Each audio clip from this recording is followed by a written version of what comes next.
კომიტეტის დღევანდელ სხდომაზე ვიმსჯელეთ და გადავწყვიტეთ, რომ უცვლელად დაგვეტოვებინა მონეტარული პოლიტიკის განაკვეთი 8.25%-ის დონეზე.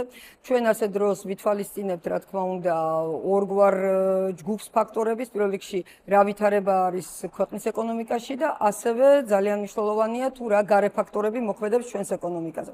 რაც შეეხება შიდა ეკონომიკურ ვითარებას, მაკროეკონომიკური ფუნდამენტური ფაქტორები კვლავაც საკმაოდ ჯანსაღია, ზრდა ეკონომიკის არის ძლიერი, ძირითადად განპირობებულია მაღალ პროდუქტიული დარგების განვითარებით, რაც ამცირებს აქედან მომავალ ინფლაციურ წნეხს.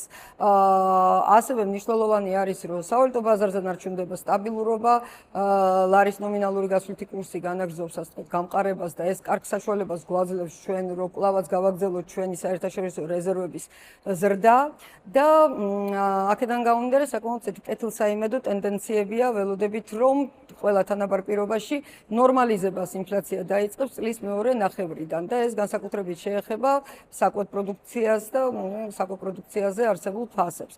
ეხლა რაც შეეხება გარე ფაქტორებს, ბოლო პერიოდში განსაკუთრებით მნიშვნელოვანია ეს და შეიძლება ითქვას განმაპირობებელი ერთ-ერთი ჩვენი გადაწყვეტილებების.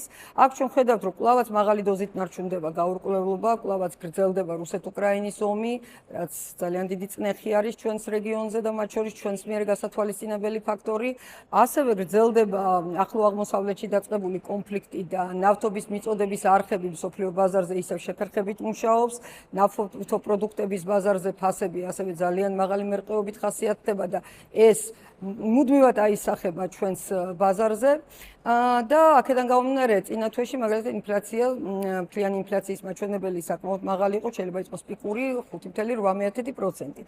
თუმცა დადებითი ფაქტორი არის ის, რომ რაც შეეხება საბაზო ინფლაციას, რომელიც გამორიცხავს მაღალი მერყეობის ფასებს, ის კვლავაც ნარჩუნდება მიზნობრივ 3%-თან ახლოს. ეს გვაძლევს შესაძლებლობას, რომ ჩვენს ცენტრალურ სცენარში გავითვალისწინოთ ინფლაციის ეტაპობრივი კლება ამ წლის მეორე ნახევრიდან. ჩვენ ასევე განვაახლეთ ჩვენი მაკროეკონომიკური სცენარი, კვლავაც ვინარჩუნებთ ეკონომიკური ზრდის მოლოდინს წლევანდელ წელს 6.5%-ის დონეზე, ხოლო ინფლაციის, წლიური ინფლაციის მაჩვენებელი ჩვენი ცენტრალური სცენარის მიხედვით 5.2% შენარჩუნდება. რას ნიშნავს ეს ეროვნული ბანკისთვის? ეს კვლავაც გვაიძულებს, რომ ჩვენ შევინარჩუნოთ შედარებით მკაცრი პოზიცია, ვიყოთ მუდმივად ზადყოფნაში და ვადევნოთ თვალყური განსაკუთრებით გეოპოლიტიკურ ფაქტორებს და გარედან მომავალ წნეხს.